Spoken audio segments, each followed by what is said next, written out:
Hi, Film Addicts. Welcome to the show. Today, we have an amazing guest for you. We have Mallie Simmons, the founding partner of McFarland Partners. Mallie has deep expertise in strategy, finance, private equity investments in family offices and also enterprises. Let's welcome Mallie to the show. Hi, Mallie. Hi, Marilyn. Thank you so much for having me as your guest today. Oh, you're welcome. And can you let everyone know where we are recording with you live today from? Today, I'm from Minneapolis, where my office is located, and it's a beautiful sunny day, other than what you might think of in the winter when we're famous for ice fishing. Yeah, Minneapolis. Right, right. Isn't there a movie that's filmed out there that everybody knows? Is there one big famous Are you movie? thinking of Fargo? Yeah, is that the wrong one? There's so much more to Minneapolis and Minnesota than Fargo. So I hope you and your guests can visit sometime soon. Okay, great. Yeah, that's what I was thinking of, like how cold it gets out there. But we are both in summer. We are heading towards July 4th weekend in the USA. So Molly, I want to ask you. So you grew up in Minneapolis, right? Well, I actually grew up in rural Minnesota. I grew up on a small farm in a small town, and Minneapolis was a very big city for me back then, and one I only visited a couple times a year. Okay, yeah, that's okay. So you grew up in Minnesota, in rural Minnesota. And when our audience, I want to explain, like, you actually you had a farm or you had farm animals growing up? Well, I lived on a farm. We had farm animals. We raised cattle, and we had a lot of other animals as well, including ducks, chickens, geese, rabbits, as well as dogs and cats. Okay, so yeah, you were really on a farm. So it leads me to my question is like, how did you start first learning about investing, and maybe who was your first mentor? Well, I would say I learned about more formal investing later in my career after my first job out of undergrad. However, where I grew up, I learned a lot from my family, and I learned a lot by working closely with my dad, who really underscored kindness and care for the community and the others in your family, a work ethic that was very strong, and education. My dad was successful in business, started his own company, and also did investments. One of the first private equity investments I think I made was as a teenager. I was allowed to invest in a prize bull with my father and his business partners. And so I took the money that I had earned raising rabbits and working at the Dairy Queen and doing special jobs, and I invested that in this bull. So that was probably my first private equity investment before I learned about more institutional investing. Oh my gosh. So you were raising rabbits and working at the Dairy Queen, and then your first investment was a prize bull. Can you explain a little bit more? Like, did the bull have a name? Well, I think his registered name was Birch Cooley Franchise, which I think is a perfect name for someone like that bull. But I think even though it's not a traditional institutional investment, it was something that was demonstrating a lot of what I would follow today in terms of looking at investments as long-term holds and investing in what you know. And clearly I understood more than most people would at that stage and age in their life about the cattle market. And I also understood about my co-investors. So my co-investors, my father and some of his business partners, and they were investing the sums that I knew were meaningful to them. So for me, it was very meaningful. Let me tell you, a good chunk of my year's worth of earnings in my, small rabbit business was a big deal for me. But if I looked at my co-investors who knew even more than I did about that, and they were putting meaningful sums in, that was some good validation for me. Oh, wow. Yeah. And that's amazing. So as a teenager, then you went off to college, right? Did you go to you went to what? No, I went to Northwestern, which is in Evanston, just outside of Chicago. Okay, you went to Northwestern, right? And that's where you started learning about what you were gonna pick for your career, right? Where you got excited about like going into, you know, investing in venture capital. Well, I actually didn't learn as much about venture capital and investing until later. I graduated from Northwestern actually with a degree in education and social policy, and I was recruited by a management consulting firm called Bain and Company. And that's really a place that taught me a lot about multiple different business models and industries and gave me tools to problem solve in many situations. And I often worked with others who had MBA degrees and folks who went on to careers in private equity investing. In fact, one of my clients ended up being a private equity firm, and I was doing due diligence work on them. So that's where I started learning more formally about business, finance, and investments, as well as what a business degree might do for my career. So you go from like studying education to really really getting this grasp of expertise in private equity. And because you know, we're so excited to have a female on the show that's a managing partner of a company, because everyone knows Kathy Woods, and I'm so excited to have Molly Simmons on the show, and just trying to like let people know your journey and how this area is really exciting for you and how you excel in it. Thank you. Thank you. Well, I had a lot of help and good mentors along the way, and a good personal board of directors that have helped further me in my career, but also helped me personally as well. My career in investing really began more during business school and after business school. So my early career in management consulting led me to pursue business school because I understood more what that could do for my career. And then when I went to business school, I learned a lot more about the world of private investing, both venture capital and later stage private equity.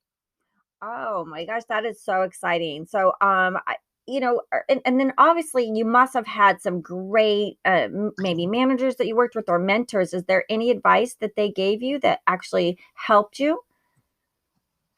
I had so many along the way that are still very close friends and colleagues of mine. Well, early in my career, I had a manager who was a great mentor to me, and she had this phrase: remember, you are response able. And that really meant that you choose how you respond internally and externally to a situation, and you choose whether or not you're going to continue with something. Meaning, you're not forced to do this job or that job, and even though you might feel one way inside, how you respond to that is also your choice. And this was great advice, especially when going through some grueling situations where we were working 100-hour weeks. But it also is really good advice both professionally and personally as you think about navigating situations. The other piece of advice was making sure to prioritize time for the important, not just the urgent. And I think everybody is very busy, and sometimes we confuse busyness with impact and results. And in business or investments, I think this phrase really translates to making time to work on the business versus being consumed by working in the business in the day to day, to really think high level strategically about where you're going and why. Oh, great. And then that's really really good advice. I want to ask you, so you actually went to private equity. Can you share with us what private equity is so that people, our audience, can get like a understanding of really what you do day to day possibly?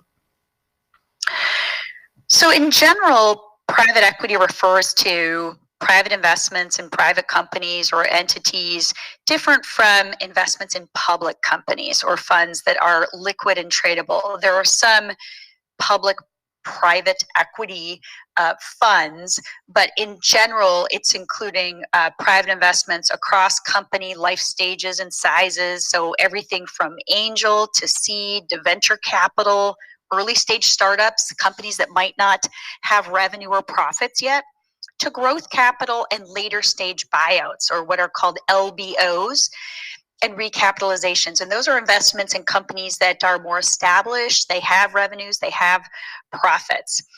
And just in a nutshell, private equity funds work by raising committed pools of capital from institutions, family offices, high net worth individuals. And these investors in the funds are called limited partners, or LPs. And the fund managers, they're often referred to as general partners, or GPs. And those GPs invest the capital over a number of years into a portfolio of multiple companies. And then they work with those companies to help them grow and improve, and later exit the investments, often through a sale or an IPO. Now, a direct private equity investment would be an investment directly into a company, meaning not through a fund. And that can be in the form of control, meaning you would own a majority, or what would be called minority. You'd own less than 50%. Amazing, amazing. And I think I asked you, before. Is there any sectors that you like that you can share with some of your favorite sectors? When you are looking at stuff, are there any favorites, or is it just what you know? And or how would you pick? You know, how do you pick those? Is there any things that you look for when you're looking to invest in? Well, in general, I look at a couple things outside of sectors. Certainly, there are sectors that have the wind at their back, and that are large and growing, and even a rising tide might lift all boats if you can find a reasonable investment in those sectors. And things that are often looked at as interesting right now might include infrastructure, certainly healthcare, food and ag to some extent, and a lot of industries that are seeing impact from artificial intelligence or using big data to drive them. So that would be more of a functional or a data impact on an industry.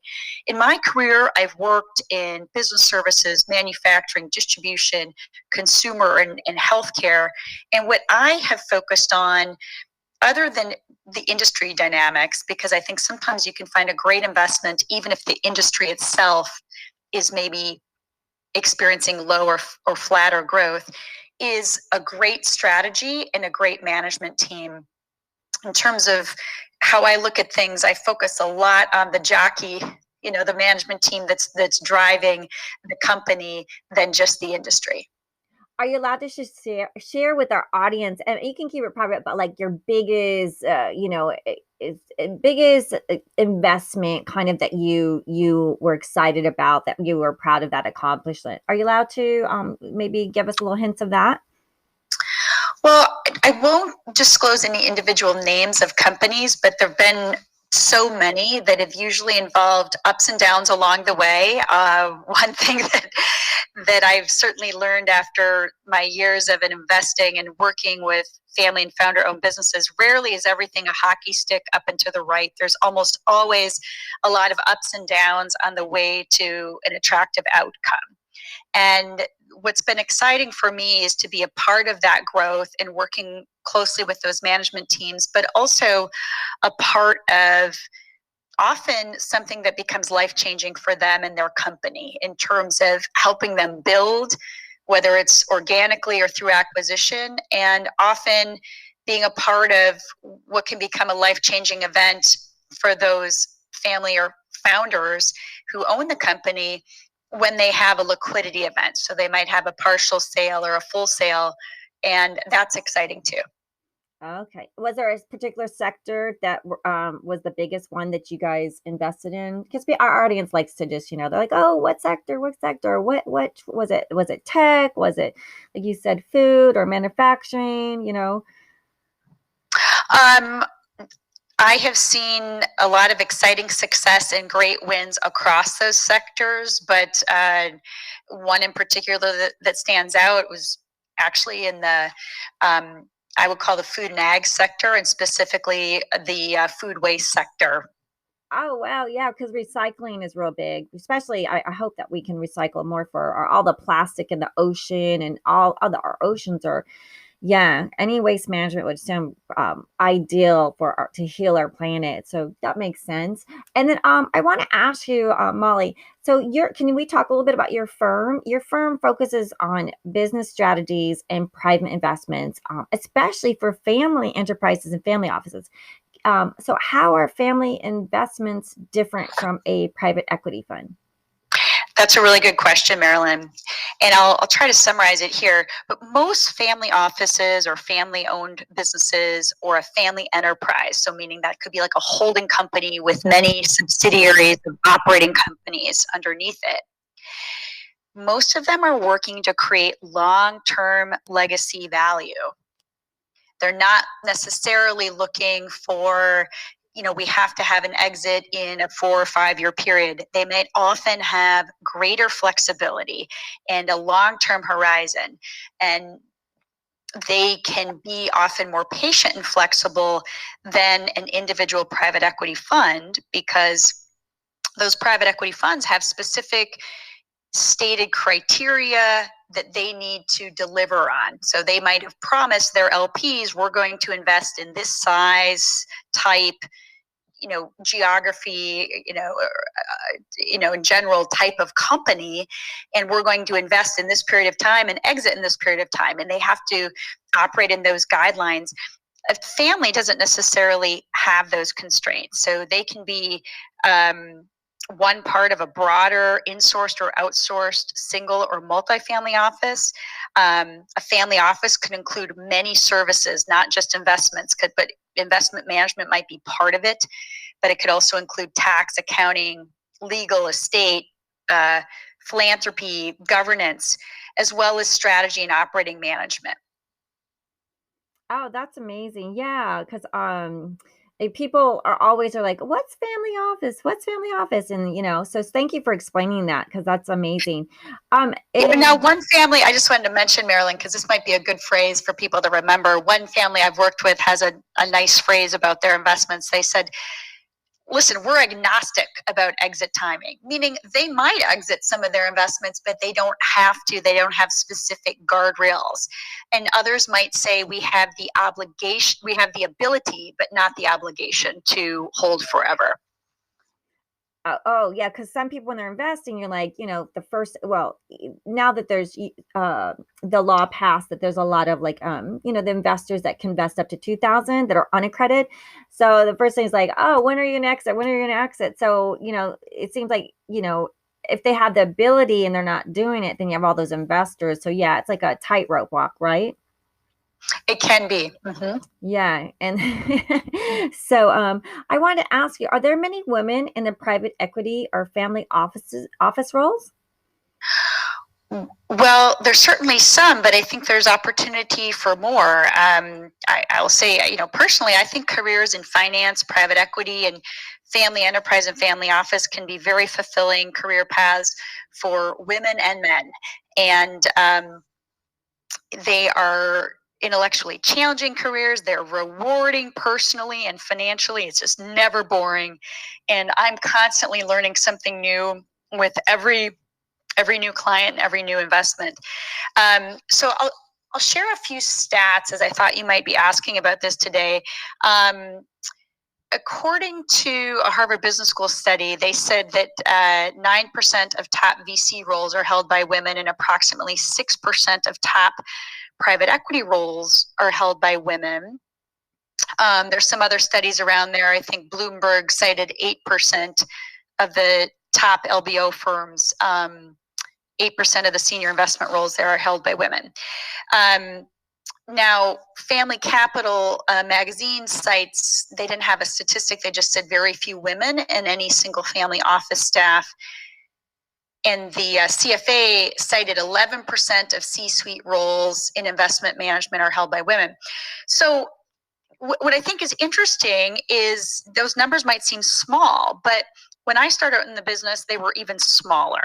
And now there are just so many more women in these career paths, and there's many more mentors. And I think if we look at the feeder business schools and other industries, we're seeing more women there. So, for example, I think MBA enrollment recently was close to 40% women, 37 to 40% women. And my alma mater at Harvard Business School had over 40% of the graduating class as women recently. So we've come a long way, but there's a long way to go. And I think these paths can be terrific, fulfilling careers for women and men. And just shares an interesting fact. I love my listeners. Our listeners are great. They're so happy with all our guests, like especially like you, Mallie.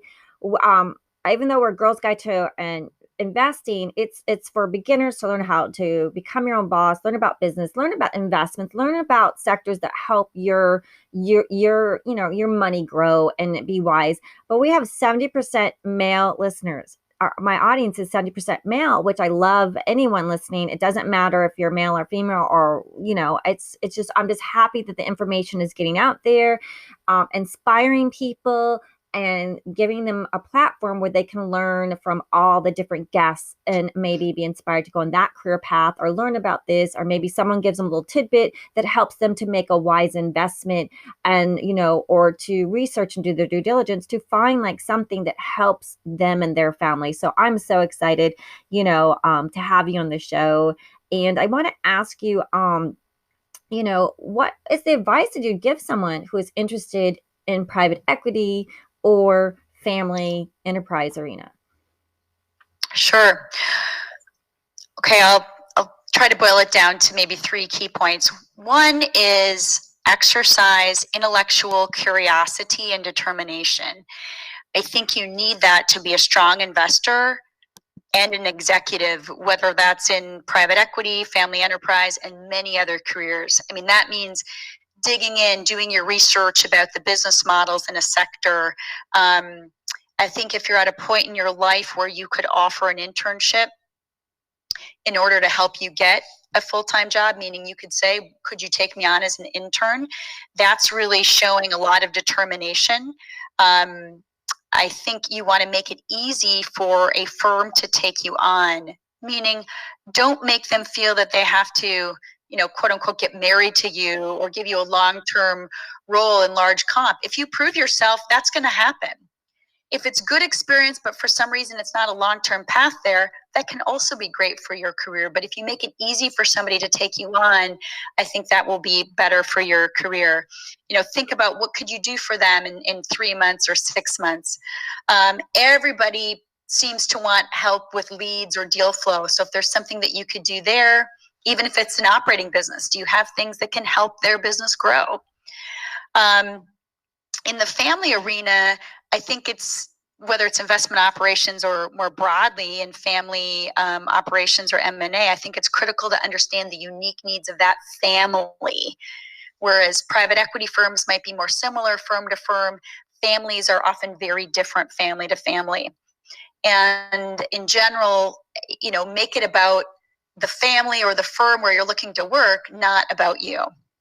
The second bucket would be, if you're interested in these broad industry areas, think about the different angles of how and where you could work or learn within an industry. So for example, you could be on the investment side, but you could think about other various roles, meaning maybe you want to pursue being a fundraising placement agent.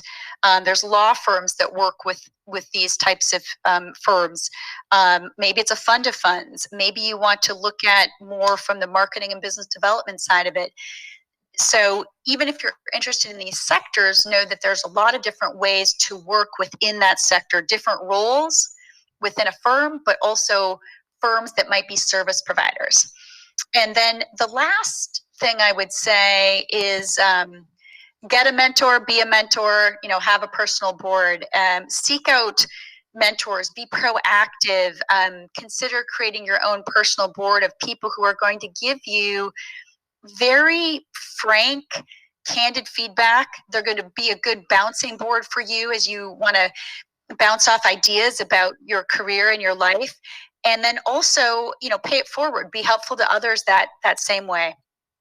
That's amazing. Mallie, girl from Minnesota to going to Minneapolis, right? Well, I lived and worked in Chicago for many years, and then I lived and worked in Boston for many years, and now if you will, I came back home. My office is in Minneapolis, but I fly around the country.